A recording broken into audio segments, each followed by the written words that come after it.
We met quite young when we were 18 and just spent 7 years in the UK before we came back to start a family. So then we came to New Zealand. We just wanted to have the kids grow up in a good environment like New Zealand. At university at Oxford, Sarah was a rower, so she rowed in the first women's crew. So she was fit, healthy, we ate well. Sarah was a university academic, teaching English Lit. My career was going well. Things seemed very well on track. We had bought a house a year before. Our third child was coming, it was all looking good. It was a girl, so we thought that's fantastic. Sarah was 29 weeks pregnant, and that's when she collapsed at a cricket game, almost, just really difficult breathing, and that's when then they realised, look, there's something seriously going wrong here. They had no inclination, they just thought it was basically a side effect of being pregnant, because they thought it was just basically the baby pushing up, causing her breathing difficulties.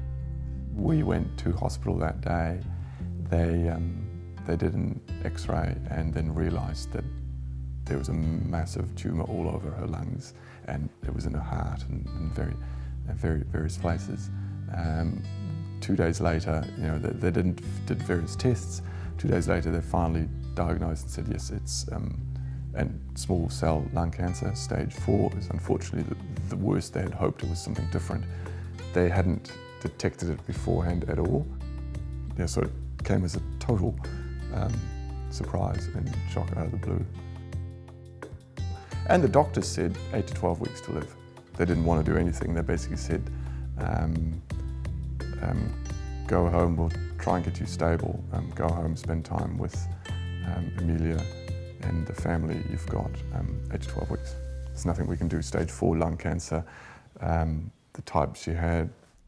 Because we were young, we said, bugger this, because they didn't want to do chemo or anything with Sarah. They felt it's on balance, it was all about life quality with the children. So they said, look, at least you give yourself a run, whereas chemo might not work. So they weren't too keen at all to do that, but we decided we'll give it a shot. And we were, to be frank, absolutely blessed by the fact that she responded.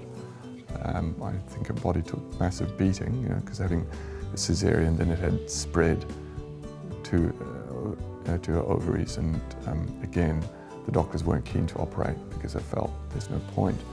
We asked them to do that, and they did in the end. And then she went on chemo, and she lived after a diagnosis for 5.5 years. The aim was to see Amelia go to school. So she did that, so that was pretty good. So we got I think, very good 5.5 years from when at first it just seemed very bleak and no hope.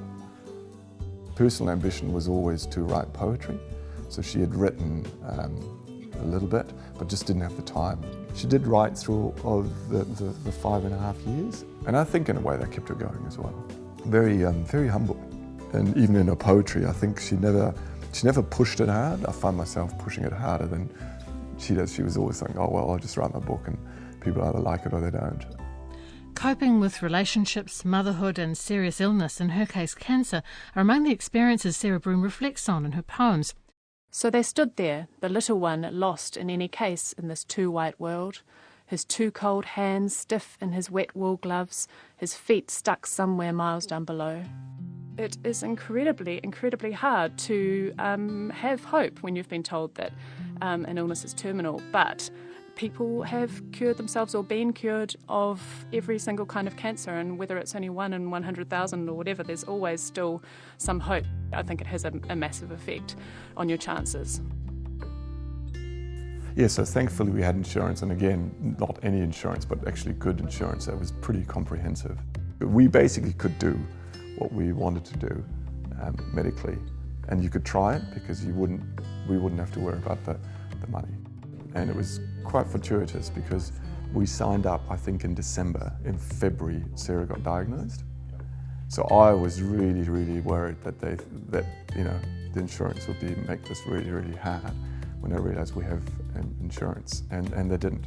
Every claim we put in, there was never an argument. For that example, when we had to fly to Sydney The insurance paid for the flights because it was part of our cover, luckily. So we had a life and trauma cover, so that helps big time. Helps me now, and also helped us through the period because there's a trauma cover, so you get quite significant support that allows you to take time off work, or we had to get a nanny in, full-time nanny, and all those things add up. We never had to argue a point with the insurance. It was very much whatever the doctors thought would be worth, and we tried a lot of things. There were drugs where I think a week supply is like $10,000 or something like that. It's not cheap. We were always lucky to be able to say we can have the best that's available. It's just taking away financial concern as much as possible. You can kind of say, well, no, I want to spend my money, pay off the mortgage, but if something goes wrong, you're not paying off your mortgage. It is an insurance, and yes, might seem much per month, but if it hits, it's really what you really need. Probably, I'd say, the best investment decision we ever made was to get that insurance, and luckily just before Sarah got diagnosed. So I think I would recommend it to anyone.